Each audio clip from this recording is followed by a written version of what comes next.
Friends, welcome to Bahujan Dastak channel. Bahujan Dastak channel पर आपका स्वागत है। बहुजन समाज और महिलाओं पर अत्याचार होने पर हम दिलाएंगे न्याय और दिखाएंगे आपको बहुजन महापुरुषों का इतिहास और पढ़ाएंगे आपको बाबा साहेब भीमराव अंबेडकर द्वारा लिखा हुआ भारत का संविधान। उस साहब कांशीराम की सीख का ये असर था कि हम सारे लोग आज भी बेदारी करने के लिए तैयार हैं और कर भी रहे हैं और बिना किसी स्वार्थ के कर रहे हैं। हम करते ही जा रहे हैं, करते ही जा रहे हैं, करते ही जा रहे हैं, लेकिन सत्ता को मजबूती तो हमारे जैसे लोगों ने ही दी ना, जो दिनों रात बिना किसी स्वार्थ के काम कर रहे थे। और सत्ता कहाँ तक सिमट के रह गई? मंत्री पद, ट्रांसफर, पोस्टिंग, लाल बत्ती, कुर्सी, बस यहीं तक सीमित रह गई। और जब वहां पे सीमित रहेगी और समाज का प्रतिनिधित्व नहीं रहेगा तो वो सत्ता स्थायी कैसे होगी? और वही हो रहा है पिछले 12 साल से। मैं तो बहुत आश्चर्य मुझे होता है, मैं मुंबई तक जाती हूँ और तमिलनाडु भी गई हूँ, केरल भी गई हूँ, जहाँ भी जाती हूँ हर एक व्यक्ति यही आशा से बोलता है मैडम अब की बार अपनी सरकार बन रही है।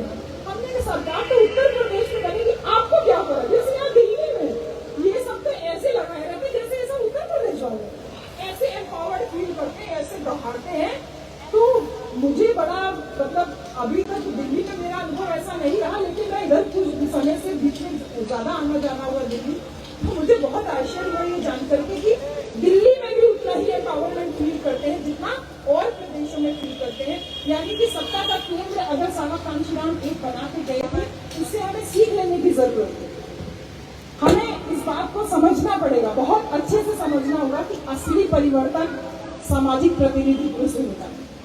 असली परिवर्तन सामाजिक प्रतिनिधित्व में एक एक शब्द आज अलग अलग बोल रहे हो, जो हमेशा बोलती है उससे बिल्कुल अलग बातें कर रहे हो, क्योंकि अब हमने एक जिम्मेदारी हो रही है और ये जिम्मेदारी हमारा भाई मुझे उठा के गया है, हमारे भाई अमरीश उठा के गए हैं। ये जिम्मेदारी अगर भाई अगर दे रहा है तो इसका मतलब है कि भाई ने जिम्मेदारी दी, भाई ने ये दिया ना, अमरीश भाई ने दिया, वो हमारे वहां से आए भाई उन्होंने दिया ना, इसका मतलब है तो सत्ता जो है आपको हमें समझना होगा कि सामाजिक प्रतिनिधित्व से ही संभव होता है। सत्ता कुर्सी का नाम नहीं है। तो मन से दिमाग से ये बात निकाल दीजिए कि कुर्सी रहेगी यानी सत्ता रहेगी, सामाजिक प्रतिनिधित्व रहेगा तो भी आपकी सत्ता रहेगी। तो अगर समाज को हम मजबूत नहीं करेंगे तो किसी भी तरीके से हमारे पास कुर्सी रह नहीं सकती। अगर कुर्सी मिल भी गई है तो सत्ता का संचालन हमेशा कोई ना कोई और करता है। क्योंकि आप उदाहरण देख रहे हो, एक ऐसा वर्ग है हमारे भारत देश में जो तक साहब कांशीराम हमको सिखा के गए, जो 3% है केवल।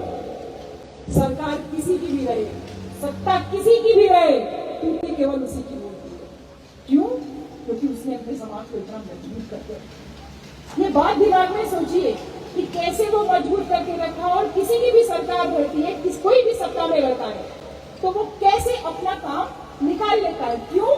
क्योंकि उसका सामाजिक प्रतिनिधित्व उसने सुनिश्चित करके रखा है कि हमें ऐसे ऐसे ऐसे काम करना है। और यहाँ पे हमने एक फेसबुक पे केवल लगाया और बस अब ये करने वाली है, वो करने वाली है, इधर से बम, उधर से गोला, इधर से इधर शुरू हो गया। तो ये चीज ये जान लीजिए, मतलब हमें यह है कि लोकतंत्र में हम रहते हैं। लोकतंत्र में सत्ता का संचालन जो होता है वो कोई एक व्यक्ति नहीं करता है, बल्कि एक वर्ग करता है, एक समाज करता है। और ऐसे में जो समाज मजबूत होगा, सत्ता का संचालन निश्चित रूप से उसके हाथ में होगा। और वो उदाहरण हम देख रहे हैं, उत्तर प्रदेश में किसी की सरकार हो या केंद्र में किसी की भी सरकार हो, सत्ता का संचालन तथाकथित उन्हीं मुट्ठी भर लोगों के हाथ में हमेशा से रहता है। हम लोगों ने भी राज्यों में सरकारें बनाई, उत्तर प्रदेश में सरकारें बनाई और जगह पे भी सरकारें बनती हैं, लेकिन क्या हमारी सामाजिक स्थिति में कोई परिवर्तन हुआ? हम एम्पावर्ड तो फील करते हैं, हमने ऊंचे उठना सीख लिया, हमने नीचे गम से जय जय भीम के नारे लगाना सीख लिया, लेकिन समाज की स्थिति में अगर देखें तो क्या समाज की स्थिति में कोई परिवर्तन हम कर पाए हैं? आर्थिक रूप से देखिए, सामाजिक रूप से बस इतनी है कि चेतना आई है, हम कार्यक्रम ऑर्गेनाइज कर लेते हैं, 8:30 खड़े होकर जय भीम का नारा लगा लेते हैं, लेकिन बाकी सारी चीजें आर्थिक स्तर पे हम कैसे हैं, सांस्कृतिक स्तर पे हम कैसे हैं? अगर हम आंकड़े उठा करके देखें तो सरकार किसी की भी हो, कोई भी सरकार रहे, कहीं पे भी दलितों का, पिछड़ों का, आदिवासियों का और जो हमारे अल्पसंख्यक समाज के लोग हैं, मुसलमान समाज के लोग हैं, बुद्धिस्ट है, जैन है, सिख है, ईसाई है, पारसी है, इन सब लोगों के जीवन के स्तर में कभी भी किसी भी सरकार में कोई क्रांति नहीं की। हमारा स्तर वही का वही। देश का 85% वोटर जो देश की मुख्य धारा में होना चाहिए, जिसका सामाजिक प्रतिनिधित्व होना चाहिए, वो केवल वोटर बन करके रह गया है, वो अपना प्रतिनिधित्व सुनिश्चित नहीं कर रहा। ये बड़ी बात है। और बुद्ध ने ये कहा था कि तार्किक बनो, तर्क से काम करो, भावुक मत बनो। लेकिन हम लोग जो है ना, हमारा समाज बहुत भावुक है। हम हमेशा भावुकता में रहते हैं और इसी भावुकता ने पूरी तरीके से बेड़ा गर्क किया हुआ। कैसे बेड़ा गर्क किया हुआ है? हम पार्टियों में बांट दिया आपने अपने आप को। फला पार्टी के हैं तो समाज के हितैषी हैं और फला पार्टी के हैं तो समाज के विरोधी हैं। अरे मेरे भाइयों, मैं आपसे बोल रही हूँ, मेरी प्यारी बहनों, एक बार सोच के देखो कि पार्टियां कब से हितैषी और विरोधी होने लगी। पार्टियों को तो केवल कुर्सी से मतलब होता है। एक बार कुर्सी मिली, कुर्सी का मतलब आपका वोट। एक बार कुर्सी मिली और उसके बाद उनका कभी भी ध्यान समाज की तरफ नहीं जाता। देश का 85% समाज वैसे ही ठगा का ठगा रह जाता है। इसलिए मेरा अनुरोध है कि अगर हम समाज की मजबूती और समाज की एकजुटता पर अगर हम काम नहीं करेंगे, अगर समाज को सशक्त बनाने पर काम नहीं करेंगे, तो सरकार किसी की भी रहे हमारा प्रतिनिधित्व नहीं हो पाएगा। और यदि हमने समाज को मजबूत करने का काम शुरू कर दिया, जो साहब कांशीराम हमको सिखा के गए थे, साहब का कैडर बंद हुए कम से कम 30-35 साल तो हो गए होंगे। यहाँ बहुत सारे लोग होंगे जो साहब कांशीराम के साथ में काम किए। वो जो भाई आके बोले थे, काफी बुजुर्ग थे, मुझे लगता है उनको बैठने में तकलीफ रही होगी, इसलिए वो चले गए या कहीं पीछे बैठे होंगे। जो आके मुझे आशीर्वाद दे के गए सबसे पहले, मौर्य जी, क्या नाम था? हाँ, शीलप्रिय जी जो बोल के गए, तो वो आजादी के पहले के, तो जाहिर सी बात है कि साहब के साथ उन्होंने काम जरूर किया हो। वो हमें सिखा रहे हैं ना कि समाज को अगर हम सशक्त बनाएंगे तभी हमारा प्रतिनिधित्व सुनिश्चित हो जाएगा, हो पाएगा। इस बात को हमें साहब कांशीराम ने भी कहा था कि अगर समाज मजबूत नहीं होगा, जिस समाज की सामाजिक जड़ें कमजोर होती है, वो समाज कभी भी राजनीति में मजबूत नहीं हो सकता। साहब का कैडर खत्म हुए कितने दिन हो गए, साहब के साथ काम किए हुए लोग बूढ़े हो गए, उनकी बातें लोग सुनते नहीं। आते हैं ऐसे मूंछों के ताव देके, नीला गमछा लगा के, जय जय भीम और ग्रे चमार बोल बोल करके, क्या किसी एक जाति को लेकर के या किसी एक वर्ग को लेकर के कोई क्रांति कर सकते हैं? कभी नहीं कर सकते। इसलिए जातियों पे गर्व करना तो पहले हमें बंद करना है। समाज को मजबूत बनाना है तो पहले सामाजिकता हमें स्वयं समझनी है। और वो स्वयं कैसे समझनी है कि एक जाति पे गर्व करोगे, जैसे एक उंगली अगर उठाओगे तो कोई भी तोड़ सकता है, इसको उठाओगे तोड़ सकता है, लेकिन अगर पांचों एक साथ उठाओगे तो किसी के भी पे तमाचा मार सकते हैं। साहब ने कहा, सामाजिक जड़ें जिसकी मजबूत होती हैं उसी की राजनीति भी स्थायित्व होती है। इसलिए हमारा समाज जो आज कमजोर स्थिति में है, एकजुट नहीं है, जातियों में बटे हैं, संगठनों में बटे हैं, वो सब संगठित होकर के संगठन में बटे हुए हैं और वो एकजुट होकर के एक स्वर में आवाज सरकारों तक नहीं पहुंचा पा रहे। जगह जगह इस बच्चे के लिए आवाज उठ रही है, जगह जगह उठ रही है आवाज, संगठित होकर के नहीं उठ पा रही है। जगह जगह ज्ञापन दिए जा रहे हैं। फर्क पड़ रहा है क्योंकि सोशल मीडिया पूरी तरीके से हावी है। हर एक तरह से जो है वो यहाँ से लेकर इंटरनेशनल लेवल तक हमारी बातें पहुंच रही हैं। लेकिन एक सुर में वो आवाज जैसी 2 अप्रैल को निकली थी, वो बिना किसी, ये भारतवर्ष का एक ऐतिहासिक जो है वो मार्च था, जो 2 अप्रैल को जो आंदोलन हुआ, बिना किसी संगठन के, बिना किसी पार्टी के सहयोग के इतना बड़ा जो संगठन का काम हुआ, इतना बड़ा जो आंदोलन का काम हुआ, वो हमें पुनः स्थापित करना है। धीरे धीरे अपने समाज का एकजुट करना है, इतना सशक्त बनाना है कि पूरा समाज एकजुट होकर के बोले कि तुझे वोट दूंगे तो तू जीतेगा, और तुझे वोट नहीं देंगे तो तू जीतने वाला नहीं। हमारे बीच में जो चमचों, दलालों और पिट्ठुओं के साथ कहते थे जो फौज लगी हुई है, जिसने समाज को बांटने का काम किया हुआ है, और किसी वजह से हमारे समाज में रोजाना नई पार्टियां बन रही हैं, क्योंकि सामाजिक परिवर्तन का काम खत्म हो गया है, राजनीति काम हावी हो गया, राजनीति ऊपर हो गई और समाज पीछे हो गया। रोज नई नई पार्टियां बन रही हैं और पहले से जो स्थापित पार्टियां हैं वो लोगों की आकांक्षाओं के हिसाब से परिवर्तन नहीं कर पाती। युवा बेताब है, शशि भूषण बेताब है राष्ट्रकवि बनने के लिए, किशोर कुमार पगला जैसे राष्ट्रकवि बने, वैसे शशि भूषण जी के अंदर भी टैलेंट है, ये भी राष्ट्रकवि बन सकते हैं। लेकिन आकांक्षाओं के हिसाब से परिवर्तन नहीं है। आपके अंदर योग्यता नहीं, आपके अंदर नहीं, आप सबके अंदर योग्यता नहीं। तो स्थापित पार्टियां योग्यताओं में परिवर्तन नहीं कर रही हैं और इसी वजह से अब हमको पार्टियों को सुधारने में और उनको सलाह देने में और समय और ऊर्जा जो है वो बर्बाद नहीं करनी है। समाज अगर सशक्त होगा, समाज अगर मजबूत होगा, मैं नेता नहीं हूँ, इसकी ताली बजाने की जरूरत नहीं। मैं आज समझ लीजिए मैं बहुत दुखी होकर के ये संगठन का मैंने काम शुरू किया, नहीं तो मैं नौकरी बहुत दिन पहले से ही मैं छोड़ने का प्लान कर रही थी। इस बार की चुनाव रिजल्ट आने के बाद मैंने पूरा प्लान कर लिया था कि मैं नौकरी छोड़ दूंगी।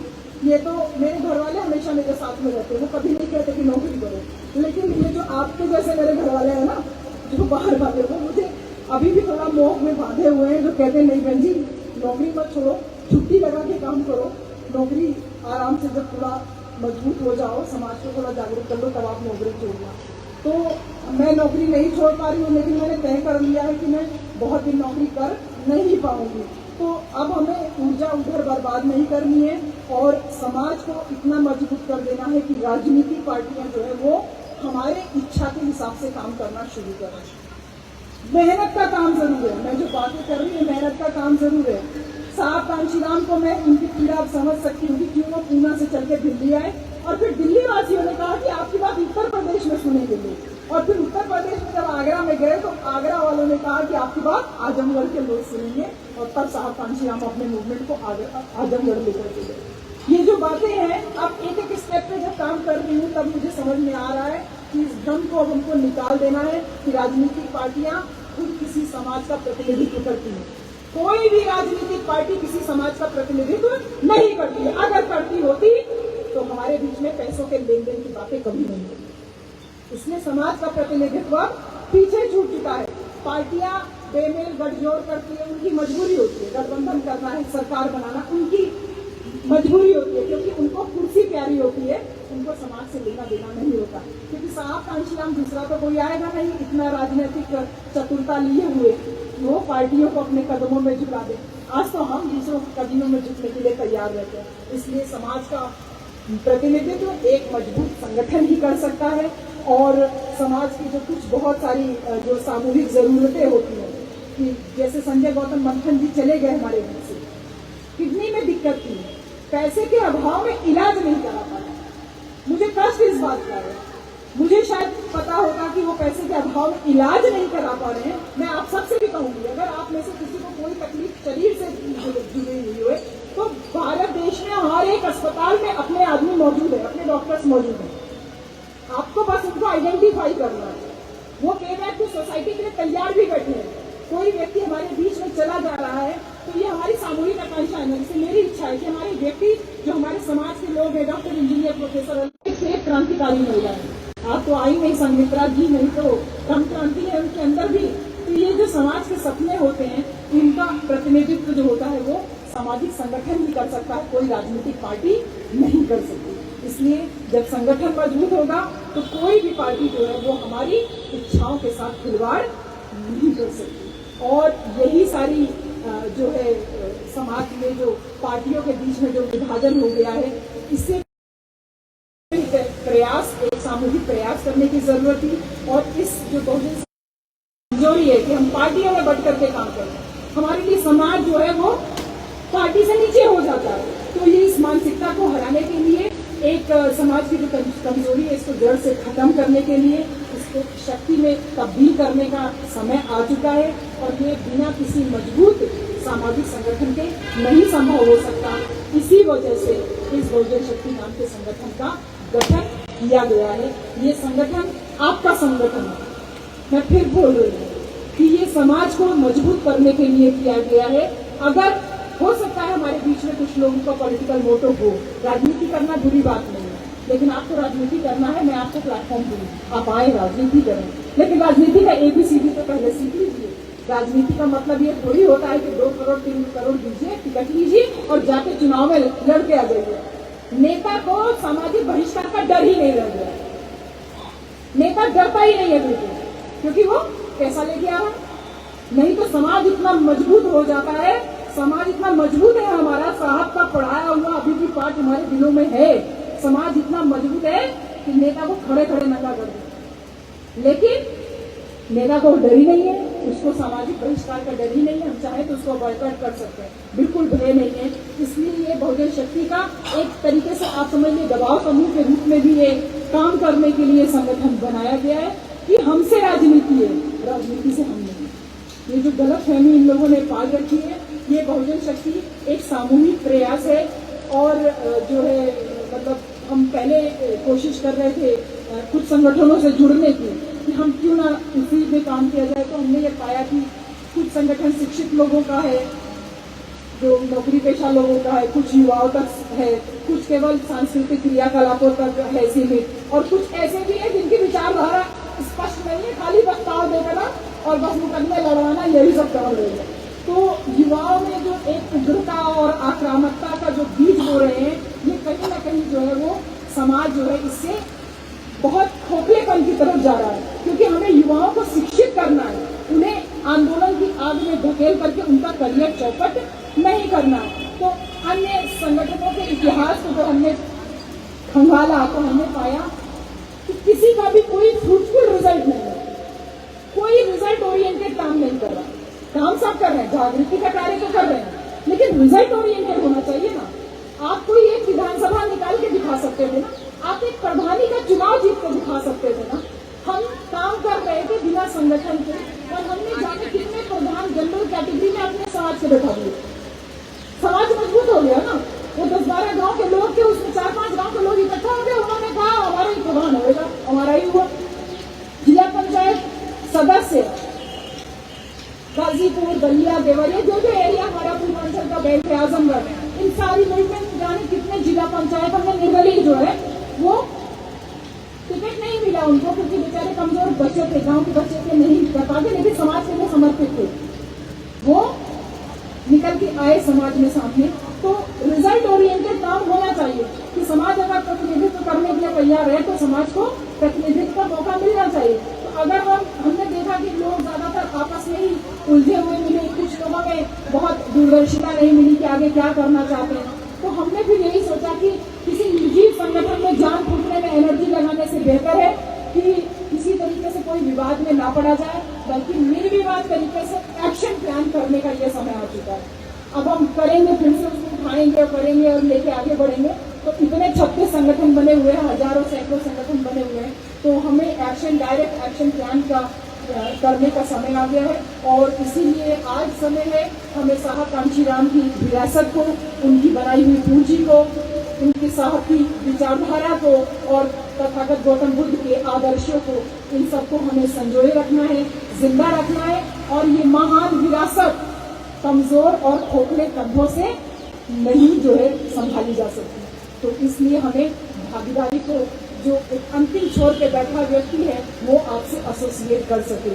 जब हम गांव में जाते हैं, उनके बीच में बैठ के खाना खाते हैं, तब हमको लगता है अच्छा बहन जी आप इतनी बड़ी प्रोफेसर हैं, हमारे साथ में बैठ के खाना खाती हैं, हमारा कपड़ा गंदा, हमारा घर गंदा, प्लेट गंदा। मैंने कहा जिस प्लेट में आप खा सकते हो वो प्लेट गंदा कैसे हो सकता है? जिस प्लेट में आप प्रतिदिन खा रहे हो वो गंदा कैसे हो सकता है? तो जाहिर सी बात है उसका एक जुड़ाव अलग तरीके का होगा। समाज का आखिरी छोर पे जो बैठा हुआ व्यक्ति है, अगर वो आपसे अपने आप को एसोसिएट कर लेता है तो आप मिशन में सक्सेसफुल हो, आप एक जो है अपने आप को सफल मान सकते हो। और यही सारी उद्देश्यों को लेकर के, इन सारे सपनों को साकार करने के लिए, समाज को वापस संगठित करने के लिए, भागीदारी सुनिश्चित करने के लिए इस बहुजन शक्ति का गठन किया गया है। क्योंकि बहुजन शक्ति सिर्फ एक नाम नहीं है, एक सोच है। हर एक व्यक्ति बहुजन शक्ति है, एक सोच है, एक उड़ान है जिसको हमें तय करना है। तो बहुजन शक्ति की जो हमारी टीम है, जैसे वो गए थे अभी जो दीदी बहुत जी देवरिया से आए थे, बोल रहे थे, ये सारी टीम के लोग 65+ हैं और ये दावा करते हैं कि मैडम आपका कार्यक्रम लंदन में भी होगा तो भी हम पैसे का जुगाड़ करके टिकट करके वहां जरूर पहुंचे। 65+ व्यक्ति के अंदर इतना जज्बा है। वो देवरिया एक कोना उस छोर से यहाँ से चले आए, तमाम साथी आए हमारे देवरिया से, अरविंद गौतम मैनेजर जी है, बहुत लोग आए हैं, अलग अलग जिलों से लोग आए हुए हैं। तो ये सारे क्या है, मतलब बहुजन शक्ति भी तो है ना, एक उड़ान है जिसको हमें तय करना है। तो हमारे सारे साथियों ने जी भी हमारे जो सीनियर लोग हैं, इन सब लोगों ने तय किया कि इसका नाम बहुजन शक्ति होना चाहिए। और इसका जो लोगो है, मैं सीधा फोकस इसी पे कर रही हूँ, इसका जो लोगो आप देख रहे हैं ये लोगो चक्र है और उस चक्र पे खड़ा हुआ हाथी है। तो ऑटोमेटिकली बहुजन शक्ति को ये अपने आप में डिफाइन कर रहा है। सम्राट अशोक ने हमें जो धम्म चक्र दिया, जिसको बाबा साहब ने भारत के संविधान में और इसके साथ ही साथ जो तिरंगे में लगाया, उस तिरंगे को चौरंगा बनाया और उस चौरंगे को आज ये मजबूर कर रहे थे 20-20 रुपए में खरीदने के लिए। तो ये एक कमर्शलाइज कर रहे हैं हर एक चीज़ को। आपको भी ढंग से जोड़ना है अपने मिशन मूवमेंट को। थोड़ा सा इस बात को ध्यान रखना है कि जैसा काम संयुक्त प्रकाशन ग्रुप कर रहा है, इसने मिशन को अर्थ से जोड़ दिया। अब वो केवल खुद नहीं कमा रहे हैं, उनके तो पिताजी पूंजी लगा के चले गए, वो आप सबको अवसर दे रहे हैं। पूरे देश दुनिया में उन लोग के गाँव देहात में किताबें मिलती था, सम्यक प्रकाशन है। किसी की किताबें मिले ना मिले, सम्यक प्रकाशन की किताबें जरूर मिलती। आर्थिक रूप से आप मजबूत कर रहे हैं ना, आप तो हुए हैं, लेकिन आपकी सोच कितनी बड़ी है। और उनकी कपिल भाई से मिली तो कपिल भाई ने कहा कि हमने पूरे परिवार को भी लगा दिया पापा विधान में, हर एक व्यक्ति समझ। तो केवल वो आपका परिवार, आपके परिवार तक सीमित नहीं है, परिवार हम जानते हैं पूरे समाज तक सीमित। एक समाज को आगे बढ़ाने का कार्य, बहुजन शक्ति को एक शक्ति देने का कार्य सम्यक प्रकाशन जैसे जो प्रकाशक हैं ये कर रहे हैं। तो ये जो प्रतीक चिन्ह है ये अपने आप में सेल्फ एक्सप्लेनेटरी है कि ये 24 तीलियाँ होती हैं इसमें चक्र में, और वो 24 तीलियाँ उनको 24 घंटे चलायमान रखने के लिए कहते हैं। आप लोग कह रहे थे ना कि मैडम अपना बचा हुआ समय समाज को देती हूँ। बचा नहीं, मैं बचा हुआ समय नौकरी को देती हूँ, क्योंकि मैं खा तो समाज की रही हूँ ना, तो मैं बचा हुआ समाज को कैसे दे सकती? जिसका ज्यादा हिस्सा है तो जिम्मेदारी उसके प्रति मेरी ज्यादा है ना। साहब ने कहा जिसकी जितनी हिस्सेदारी उसकी उतनी भागीदारी। हम हिस्सेदारी ज्यादा ले रहे हैं ना, मैं प्रोफेसर हो गई, वो भी इतनी बड़ी यूनिवर्सिटी में, मैंने ज्यादा हिस्सा ले लिया ना, तो मुझे बाकी सबकी भागीदारी ज्यादा सुनिश्चित करनी है। तो एक सेल्फ एक्सप्लेनेटरी लोगो है, हाथी है। साहब ने कहा बहुजन समाज हाथी के समान विशाल है, उसको अपनी शक्ति का एहसास नहीं है। ये जातियों में बटा है, जहाँ धोबी से पासी जुड़ता है, मैं तुझसे ऊंचा, पासी से चमार कहता है मैं तुझसे ऊंचा, तब से कुम्हार कहेगा मैं तुझसे ऊंचा, कहाँ से अली कहेगा मैं तुझसे ऊंचा, इससे लोहार कहेगा मैं तुझसे ऊंचा। सब एक दूसरे से ऊंचे नीचे में लगे हैं, और नतीजा क्या होता है कि वो सरकार बना देते हैं हमारे ऊपर चढ़ के, और हम धोबी पासी खटी लोहार सुनार चमार में और या कुशवाहार इन्हीं सब में उलझ करके रह जाते हैं। तो हमको चक्र को चलायमान करना है। 24 तीलियाँ जो है 24 तीलियाँ आप चलायमान रहिए। और इसके साथ साथ हाथी जो बहुजन समाज का प्रतीक है, इसको किसी पार्टी से जोड़ के मत देखिएगा। ये साहब का दिया हुआ लोगो है, और साहब ने कहा ये हमको बाबा साहब दे के गए हैं, ये हमारे साहब दे के गए, हमारे महापुरुष दे के गए हैं। ये इस ऊर्जा को, इस बहुजन समाज को अपनी शक्ति का पुनः एहसास, क्योंकि साहब ने एहसास करा दिया था, इसको पुनः एहसास कराना है। और समाज को मजबूत करने के 2 तरीके हो सकते हैं। मैं जल्दी बात करने की कोशिश करूंगी, क्योंकि हम लोगों को सबको संजय गौतम जी के यहाँ भी जाना है। समाज को मजबूत करने के 2 तरीके होते हैं। एक तो आप सत्ता प्राप्त करेंगे, सत्ता प्राप्त कर लीजिए, और जैसे हुआ था एक बार अपने उत्तर प्रदेश में भी, सत्ता प्राप्त कर लीजिए, और उसके बाद जमीन का पट्टा बांटिए, स्कूल खोलिए, कॉलेज खोलिए, स्मारक बनाइए, और समाज में सत्ता मिल जाने के बाद में समाज को मजबूत करने का काम करें। एक तो ये तरीका। दूसरा तरीका है समाज में नीचे लेवल से, एकदम ग्रास रूट लेवल से, हर मोर्चे पर मजबूत करते हुए, समाज को मजबूत करते हुए सत्ता में भागीदारी सुनिश्चित करें। अभी तक साहब कांशीराम जब तक थे तब तक तो हम दोनों तरीके से चल रहे थे। वो ग्रास रूट लेवल पे भी काम कर रहे थे और ऊपर लेवल पे भी काम कर रहे थे। लेकिन ज्यादातर और जगह पे देखा जाए तो ज्यादातर पहला तरीका ही अपनाया जाता है कि सत्ता में आएंगे तब ये होगा, सत्ता में आएंगे तब ये होगा, ना नॉर्मल तेल होगा और ना रवा। उत्तर प्रदेश के इलेक्शन इस बार के लिए आप सबको, हम सब के लिए बहुत बड़ा जो है उदाहरण दे ही गया है, एग्जाम्पल दे ही गया है।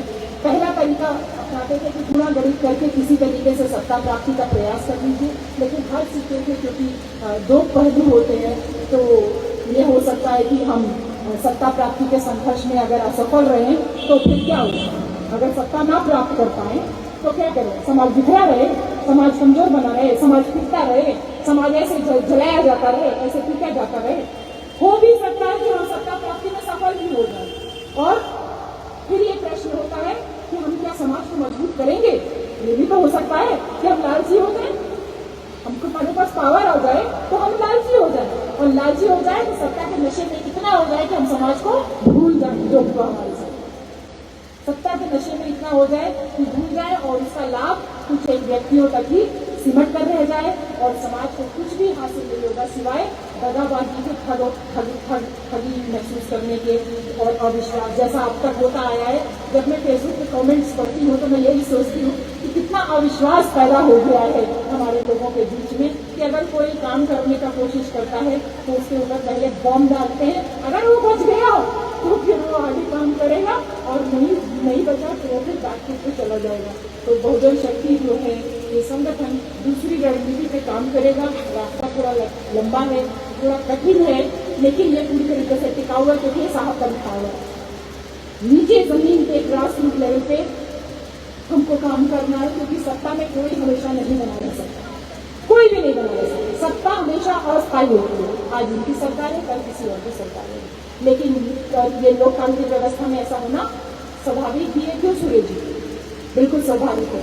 प्रश्न अगर यही है हमारे बीच में कि अगर सरकार नहीं है तो क्या हम ऐसे ही बेचारे कमजोर लाचार विवश क्या ऐसे ही बने रहे? तो बहुजन शक्ति का यही उद्देश्य है कि सत्ता रहे ना रहे समाज हमेशा रहेगा, सत्ता रहे ना रहे समाज हमेशा रहेगा और समाज के लोग हमेशा रहेंगे। इसलिए समाज और लोगों का सशक्त होना बहुत जरूरी है क्योंकि सत्ता में परिवर्तन जो सामाजिक सत्ता में परिवर्तन होता रहता है। अगर सत्ता में सामाजिक प्रतिनिधित्व बना रहेगा तो हम हमेशा मजबूत बने रहेंगे। इसका उदाहरण मैंने आपको दे ही दिया कि एक खास वर्ग जो है वो हमेशा मलाई खाता है। हमारे चैनल बहुजन दस्तक को देखना, लाइक, शेयर, सब्सक्राइब करना मत भूलिएगा और फेसबुक, ट्विटर, इंस्टाग्राम पर फॉलो जरूर करिएगा। जय भीम, जय संविधान, जय भारत, नमो बुद्धाय। धन्यवाद। चैनल आर्थिक समस्या से गुजर रहा है। अगर आप बहुजन समाज में बाबा साहेब आम्बेडकर और तथागत बुद्ध की विचारधारा को अधिक से अधिक लोगों तक पहुंचाना चाहते हैं तो हमें आर्थिक सहयोग प्रदान करें ताकि हम अपने चैनल के माध्यम से देश विदेश में समता, बंधुता, एकता और संवैधानिक अधिकारों को ज्यादा से ज्यादा लोगों तक पहुंचा सकें। आप अपनी सहायता राशि नीचे लिखे खाते में जमा करा सकते हैं। खाता धारक गौतम रत्न, खाता संख्या 316957686551, IFSC कोड SBIN 0060336, बैंक भारतीय स्टेट बैंक। आप हमारे बैंक खाते का विवरण स्क्रीन पर भी देख सकते हैं। रोको मत, हमें टोको मत, हमें आगे बढ़ते जाना है। जय भीम का नारा लगाना है, जय भीम का नारा लगाना है। जय भीम, जय भीम। मैं गौतम रत्ना आपका बहुजन फिल्म प्रोडक्शन में स्वागत करता हूं और आप हमारे प्रोडक्शन हाउस के अंदर अपना कैरियर बना सकते हैं as a film director, as a producer and actor and actress and editor and cinematographer also. अगर आपको फिल्म से रिलेटेड कुछ भी प्रोजेक्ट आपको बनवाना है तो हमारे पास में पूरा सेटअप है जिसमें फिल्म कैमरा है, शूटिंग लाइट्स है और एडिटिंग है। सारा A to Z एक ही जगह पर आपको हमारे यहाँ पर मिल जाएगा। तो दोस्तों आप हमें कांटेक्ट कर सकते हैं हमारे नंबर्स पर 9810085714 और 8510005714। हमारे वेबसाइट पे विजिट कर सकते हैं www.filmserviceindia.com और हमें मेल भी कर सकते हैं gautamfilmsproduction@gmail.com पर। धन्यवाद।